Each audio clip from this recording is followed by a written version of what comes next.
La bonne info, c'est à la bonne heure sur GTV. Bonsoir à toutes et à tous. Merci de suivre l'actualité de ce mercredi 5 janvier 2025, dont voici les titres.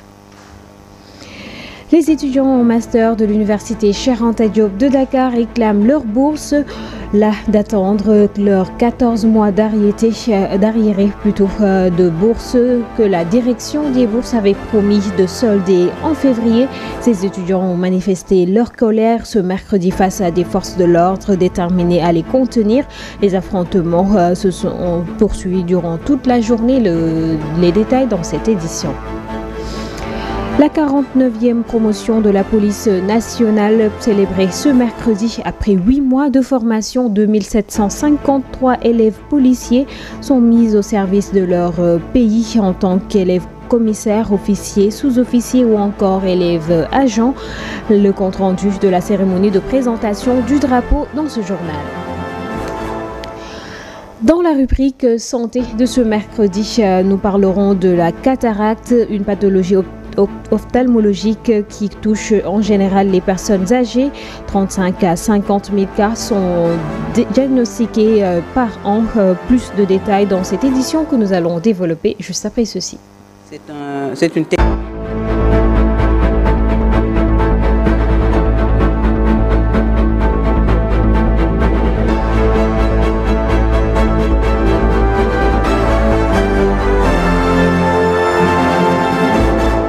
Affrontement entre étudiants et forces de l'ordre ce matin à l'université Cheikh Anta Diop de Dakar. L'amicale, ou plutôt le collectif des étudiants en master réclame le versement de leurs 40 mois d'arriéré de bourse. Après un premier versement, la direction des bourses leur avait promis de solder le reste durant le mois de février. Mais jusqu'ici, rien. Ces étudiants disent ne plus avoir la patience. Ainsi, ce collectif exige le paiement sans délai de leur bourse. Écoutons à ce propos Moussa Keita, il en fait partie. La situation qui se passe actuellement au campus, les manifestations que vous avez eues à travers les réseaux sociaux est due à une seule chose. C'est les étudiants qui réclament leur bourse pédagogique, précisément les étudiants en master. Ils ont obtenu leur licence il y a bientôt, je peux dire, 1 an. Ils se sont inscrits en master, mais jusqu'à présent, ils n'ont pas reçu leur rappel. Il y avait un moment, ils ont alerté l'autorité, c'est-à-dire le ministre de l'Enseignement supérieur, la direction des bourses, de leur situation. Ils ont reçu leur mensualité, mais jusqu'à présent, ils n'ont pas obtenu leur rappel. Et l'autorité leur avait rassuré qu'il va leur payer ce mois-ci. Aujourd'hui, nous sommes 5 février et jusqu'à présent, les étudiants n'ont rien vu. Ils n'ont vu ni de communiqué, ils n'ont reçu ni de message concernant leur bourse. C'est la raison principale qui pousse à ces étudiants-là de manifester. Et ce n'est ni dans le but de gâter, ni dans le but de bloquer, ni dans le but de saboter. C'est juste dans le but de... En conclave à Tambacounda, l'Alliance des femmes rurales souhaite plus de terres pour l'agriculture et des financements pour bien mener leurs activités. Elles dénoncent le manque de considération à leur endroit et veulent plus d'accompagnement, espérant un changement dans la démarche des nouvelles autorités du pays. Mariam Si est la présidente de l'Alliance des femmes rurales section Tambacounda et elle est au micro d'Amadou Diallo. Réunis aujourd'hui dans le but de diagnostiquer, de savoir comment et qui aider et dans quelle branche. Car pour aider quelqu'un, il faudra d'abord savoir dans quoi s'active-t-il. Nous sommes des acteurs de développement. Nous nous activons dans l'agriculture, le maraîchage, la transformation et tout ce que font les femmes rurales et même les cotisations solidaires. Aujourd'hui, au cours de nos discussions, nous avons mis l'accent sur le foncier car il est très difficile pour nous de s'en procurer. On n'a pas de terre où mener nos activités. Nous sommes confrontés tout le temps à ce genre de situation. Nous avons également abordé le problème des matériaux. Nous avons vraiment besoin d'appui car vous savez, Tambacounda fait partie des régions les plus pauvres du Sénégal. On entend parler de projets ou d'ONG, mais nous à Tamba, on n'en bénéficie pas à chaque fois. Nous participons à des rencontres, mais cela n'aboutit à rien, ils ne soutiennent pas. Raison pour laquelle nous avons créé l'Alliance pour le développement de la femme rurale, mais autrement pour innover. Nous envisageons de nous unir tout d'abord, car dans le département de Tambacounda, nous avons 92 groupements et 7 associations. Nous lançons un appel, nous voulons des partenaires. Notre seul but est d'œuvrer pour le développement. La cérémonie de présentation du drapeau de la 49e promotion de la police nationale a eu lieu ce mercredi 5 février 2025. 2753 élèves policiers ont subi la formation durant 8 mois. La promotion est composée d'élèves commissaires, d'officiers, de sous-officiers et d'élèves agents. La formation leur permet de mieux s'instruire des valeurs nationales de la police afin de servir avec comme slogan « Forger les âmes et les corps ». Sanou Diouf, directrice de la formation de la police nationale, est au micro de Ndelandjay et de Pape Nartegay. Chers élèves commissaires, officiers, sous-officiers et agents de police, je reste convaincu qu'à l'image de vos anciens qui vous ont précédés, vous honorerez votre drapeau de la plus belle manière par un comportement policier citoyen irréprochable qui placera la vertu au cœur de toutes vos actions. Aussi, au moment où vous vous engagez sur le chemin de la sagesse et de l'honneur, je vous exhorte aussi à puiser à la source intarissable et inestimable des anciens et de rester fidèle à la devise de votre école. En effet, les exigences du policier à l'intérieur du territoire national comme sur les théâtres d'opérations extérieures imposent à la direction de la formation de la police nationale de former des personnels moralement forts pour remplir la mission en toutes circonstances, professionnellement compétents, physiquement aptes à fournir tous les efforts nécessaires à la conduite des actions. Pendant vos 2 années de formation à l'école de la police, gardez en permanence à l'esprit que la transmission d'une si belle tradition constitue pour chacune et chacun et pour tous un devoir irréductible. C'est sur cette note d'espoir et d'engagement que je vais terminer mon propos en réitérant ma sincère gratitude à tous les personnels de la direction de la formation de la police nationale, aux médecins employés au niveau de la direction de la police nationale pour leur soutien et déterminant jusqu'aux familles pour leur présence et leur compréhension. Les institutions financières comptent mobiliser 1000 milliards dans le cadre d'un pacte de financement massif et sécurisé destiné au développement des petites et moyennes entreprises. L'annonce a été faite ce mardi lors de la rencontre préparatoire du 4e forum de la PME prévu les 18, 19 et 20 février prochains. Pour le ministre secrétaire d'État Ibrahima Thiam, cet engouement va faciliter l'accès au financement qui demeure un frein pour le développement des PME et PMI. Suivant ses propos au micro d'Amsatou Gano. Les banques signataires, une vingtaine de banques qui, pour un objectif de financement de 1000 milliards de francs CFA pour le programme du financement massif, se sont engagés quand même à accompagner l'État du Sénégal pour le financement et l'accès au financement des PME et des PMI.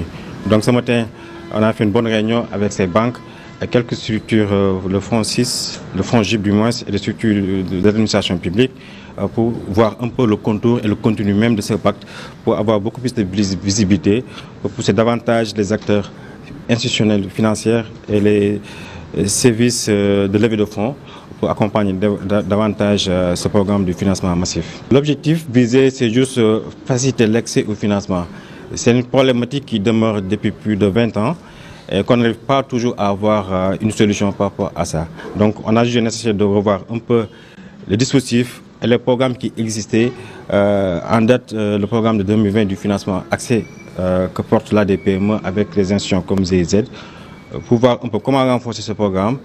Donc c'est un projet très ambitieux sur lequel nous souhaitons donc avoir des résultats concrets au bénéfice des PME-PMI. L'idée c'est d'avoir, d'abord le principe c'est d'avoir un financement massif et sécurisé. Cela veut dire que Aujourd'hui, nous voulons financer un maximum de PME-PMI. Maintenant, naturellement, il faut qu'on puisse arriver à ce que ces PMI-là puissent être à niveau et soient capables de réceptionner ces financements. Cela nécessite de l'accompagnement, cela nécessite avant tout la formalisation des différentes PME-PMI, mais surtout un accompagnement structuré dans le dossier également, la disponibilité de l'information financière dont ont besoin notamment les structures d'accompagnement, mais surtout les structures financières pour pouvoir arriver à ce financement. Le CRADEX, Centre de recherche et d'action sur les droits économiques, sociaux et culturels, a organisé un atelier de renforcement de capacité. Les acteurs non étatiques visent plus de créativité dans le secteur de l'énergie pour la mise en œuvre du projet Transition énergétique juste. Pour plus de détails, voici quelques propos recueillis par Djibril Niane et Boubacar Diagne. Comme le nom du projet même le dit, il y aura un grand volet renforcement de capacité des différents acteurs non étatiques, renforcement de capacité des parlementaires, des médias, des acteurs de la presse, je dirais, renforcement de capacité des communautés pour bien comprendre les enjeux autour de la transition énergétique juste, mais surtout les enjeux autour du JETP. Le projet visera aussi un partage d'expériences avec les différents pays, notamment qui ont déjà démarré leur JETP. Je voudrais d'abord commencer par remercier le CRADEX et dire que je ne pouvais pas manquer à cette invitation du fait de leurs nombreuses activités au niveau du delta du Saloum. Donc c'est des actions qui impactent positivement les populations dans notre zone. Maintenant, par rapport à ce projet, je l'ai dit tantôt dans mon discours, j'avoue qu'on l'attend avec impatience. Parce qu'on a conscience que dans la zone où nous vivons, vous savez, le delta du Saloum, par excellence, c'est la zone de la mangrove.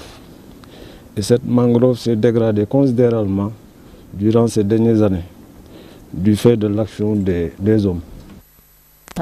Donc l'accent sera forcément mis en zone rurale pour permettre de corriger ces disparités parce qu'on parle de transition juste. Donc les défis, c'est ça. C'est aussi l'accès à des nouvelles technologies. On a parlé de la cuisson propre tout à l'heure. Comme vous le savez, au Sénégal, il y a encore beaucoup de populations qui utilisent le bois de chauffe pour la cuisine.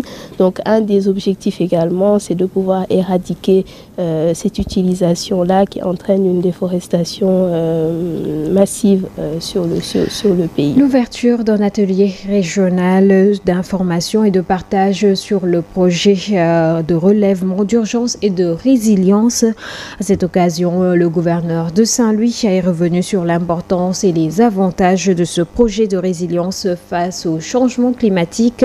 Al-Hassan Sall a également abordé le rôle de l'État du Sénégal à travers ce projet, ou plutôt dans ce projet. Nous l'écoutons au micro de Mam Awassal. Résilience des populations de la région de Saint-Louis, la ville de Saint-Louis et particulièrement celle-là de la langue de Barbarie. Parce qu'il s'est agi pour l'État du Sénégal à travers ce projet de veiller sur la sécurité de nos concitoyens.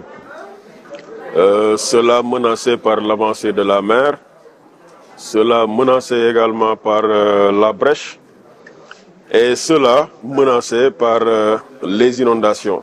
Que la langue de Barbarie soit sécurisée, soit préservée et qu'elle soit à l'abri de l'avancée de la mer. Et enfin, en faisant en sorte que les populations soient accompagnées là où elles sont relogées, qu'elles aient d'abord évidemment des habitations qui préservent leur dignité en réalisant des équipements socio-économiques tels que des marchés, tels que des établissements scolaires, donc écoles élémentaires et CM, mais également des postes de santé, et en les équipant après les avoir dotés de personnel. Alors c'est donc un projet ambitieux, alors qui est en cours de réalisation, qui évidemment bute par moment sur des difficultés, et il a fallu, en relation avec l'ADEME et l'ensemble des acteurs, échanger sur les réalisations, partager sur ces quelques difficultés, maîtriser ces contraintes et ensemble trouver des solutions. La SOCEDEV a organisé le premier cours international sur la dermoscopie, un outil qui permet aux spécialistes de la dermatologie de mieux affiner leur diagnostic. Les cours se poursuivent jusqu'au 9 février à Saly, Portugal, une occasion de lancer un plaidoyer pour l'accessibilité de l'appareil à tous les spécialistes. Suivons les détails avec nos correspondants à Mbour, Astousso et Ousmane Bitey. La SOCEDEV, Société sénégalaise de dermatologie et vénérologie, est à Saly pour le premier cours international sur la dermoscopie. Cette technique d'imagerie cutanée permet aux spécialistes de la dermatologie de mieux affiner leur diagnostic, d'où l'importance de l'étude de l'appareil. La dermoscopie, c'est une technique d'imagerie médicale adaptée à la peau, c'est-à-dire qu'elle permet de voir comme un microscope les différentes structures de la peau, que ce soit l'épiderme ou le derme. Donc c'est une technique qui est en vigueur depuis plusieurs années déjà dans les pays du Nord, mais en Afrique malheureusement ce n'est pas une technique qui est très bien développée. En présence d'experts internationaux, ceux du Sénégal et de la sous-région, regroupés dans l'Association International Society of Dermatology, les cours dureront 7 jours pour permettre aux spécialistes de mieux s'outiller. Exactement 23 nationalités sont représentées ici pour le premier cours international de dermoscopie pour renforcer les capacités des dermatologues africains et sénégalais en particulier dans cette technique d'imagerie cutanée qu'on appelle la dermoscopie et qui se fait à l'aide d'un dermoscope. Bien qu'extrêmement importante, la dermoscopie est financièrement inaccessible pour certains. C'est pourquoi un plaidoyer sera lancé par les acteurs. Avec le dermoscope, déjà, on peut avoir une présomption pour voir si c'est un cancer, si c'est une tumeur maligne ou non. Et comme ça, quand on fait la biopsie, on peut rapidement prendre en charge le patient. L'appareil est disponible, mais il n'est pas accessible financièrement. Il est un peu cher, donc il faut qu'on fasse un plaidoyer auprès de nos partenaires pour que cet appareil-là soit un peu plus accessible à tous nos apprenants. Espérons qu'il y aura des avancées majeures dans la prise en charge des urgences. Santé, toujours, nous parlons dans cette rubrique santé de la cataracte, une pathologie ophtalmologique qui touche essentiellement les personnes âgées. Beaucoup de maladies peuvent en être la cause, notamment le diabète. On dénombre chaque année 35 à 50 000 cas de cataracte pouvant conduire à la cécité. La rubrique santé est présentée par Amsatou Gano.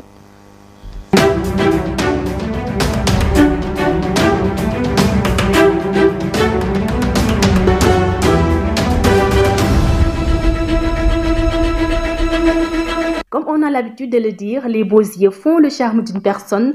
Alors, si ces mêmes yeux sont abîmés par la cataracte, le charme va se rompre. Comme vous l'aurez deviné, aujourd'hui, nous allons parler de la cataracte, une opacification totale ou partielle du cristallin qui altère la vision de près comme de loin. En compagnie de notre ophtalmologue, Dr Badian. C'est dans un instant.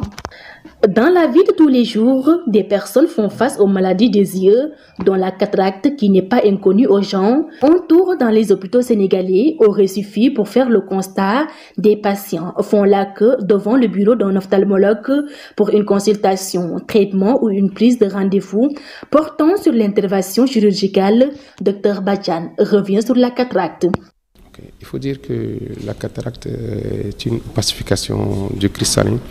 Le cristallin est une partie de l'œil qui est juste derrière la partie noire que vous voyez, qu'on appelle l'iris, et qui peut prendre plusieurs couleurs, mais chez nous les Africains habituellement cet iris-là est noir. Il y a une lentille qui est derrière qu'on appelle le cristallin, qui est normalement transparent et à la naissance. Et donc avec l'évolution, la prise de l'âge, ce cristallin s'opacifie et c'est ce qu'on appelle la cataracte.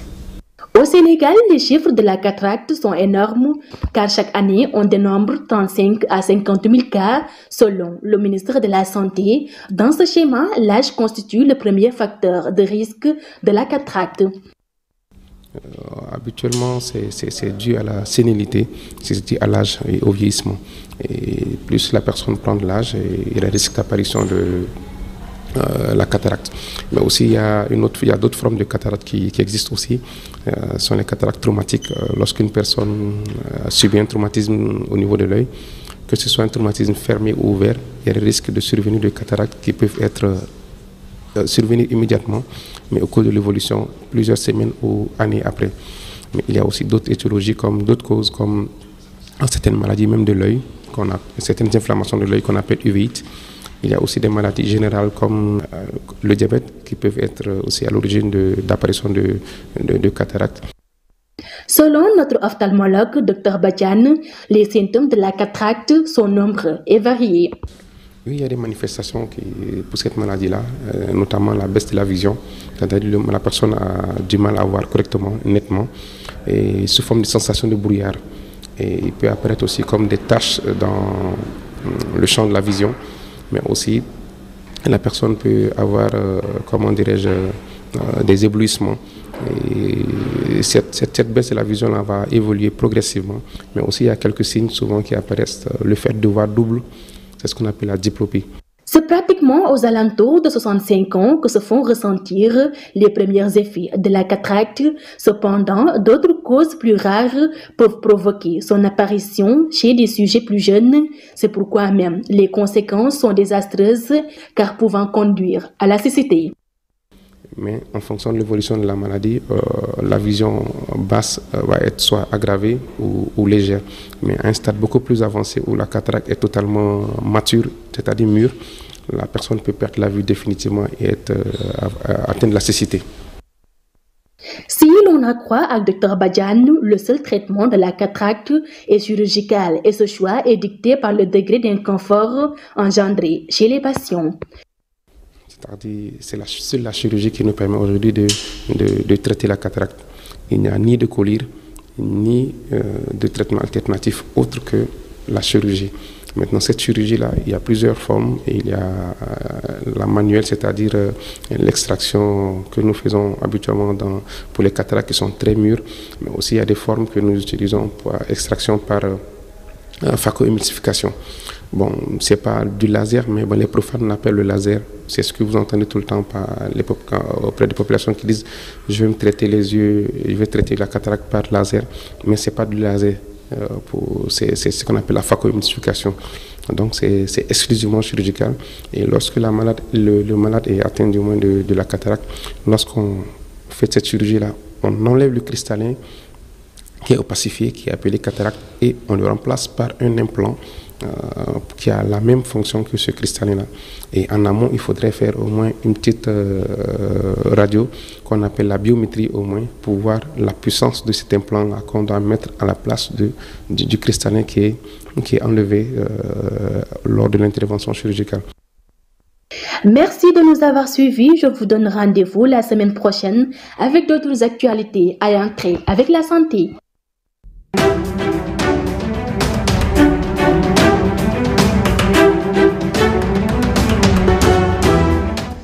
Après la rubrique santé, place à l'actualité internationale qui nous mène au Rwanda où Pékin a exhorté Kigali de tenir en compte les appels internationaux et aussi à cesser de soutenir le M23. Le reste de l'actualité, ce sera au Togo et aux États-Unis et c'est avec Mansour Diassé. Dans une rare réprimande du Rwanda, Pékin a exhorté Kigali à tenir compte des appels internationaux et cesser de soutenir les rebelles du M23. La Chine, qui a pris le 1er février la présidence du Conseil de sécurité pour un mois, affirme que la RDC est une priorité. La position de la Chine sur les tensions actuelles entre la RDC et le Rwanda est déterminée par les principes généraux de sa politique étrangère et par son influence croissante en Afrique. Une véritable catastrophe nationale, c'est par ces mots sur les médias nationaux que les Togolais apprennent la mort de leur président Le 5 février 2005, Gnassingbé Eyadema s'éteint à l'âge de 69 ans, dont 38 ans à la tête du pays. 20 ans après, le titre de père de la nation, utilisé dans un colloque pour le désigner, crée la controverse au Togo. Période d'incertitude pour les uns, début d'une nouvelle ère pour les autres. Le 5 février 2005 est un jour historique dans la vie politique togolaise, résume Berge Meïté, enseignant-chercheur à l'université de Libreville. Ce jour-là, Gnassingbé Eyadema décédé au bord de l'avion qui l'évacuait à l'étranger pour des soins médicaux. L'appareil fait demi-tour et retourne à Lomé. La décision du gouvernement américain de geler son financement de la mission multinationale d'appui à la sécurité chargée d'aider les forces de l'ordre haïtiennes à lutter contre les gangs armés suscite des réactions chez les citoyens de Port-au-Prince. Cette décision de l'administration Trump intervient alors que les gangs étendaient leur empreinte sur un nombre croissant de territoires. Si certains estiment que cette mesure n'est pas mauvaise, d'autres s'interrogent déjà sur le sort de la mission en Haïti. À peine 70 militaires salvadoriens ont-ils posé le pied en Haïti ce mardi 4 février en renfort à la mission multinationale d'appui à la sécurité MMAS que les États-Unis donnent un coup de frein brutal à l'aide internationale en annonçant la suspension immédiate de leur financement de la mission multinationale. Le premier vol transportant des migrants clandestins vers la base militaire américaine de Guantanamo, devenu symbole des dérives de la lutte antiterroriste, a eu lieu ce mardi, a affirmé l'AFP, un responsable au sein du ministère de la Défense. Trump, qui a lancé une vaste offensive anti-migrants dès les premières heures de son retour au pouvoir, il y a au moins d'une semaine, son projet de choc de centre géant de rétention pour 30 000 migrants à Guantanamo, connu pour sa prison militaire, ouverte à 11 septembre 2001. Et c'est cette actualité internationale qui met en terme à cette édition. Merci de l'avoir suivi. Excellente suite de programme en compagnie de GTV. Bonsoir.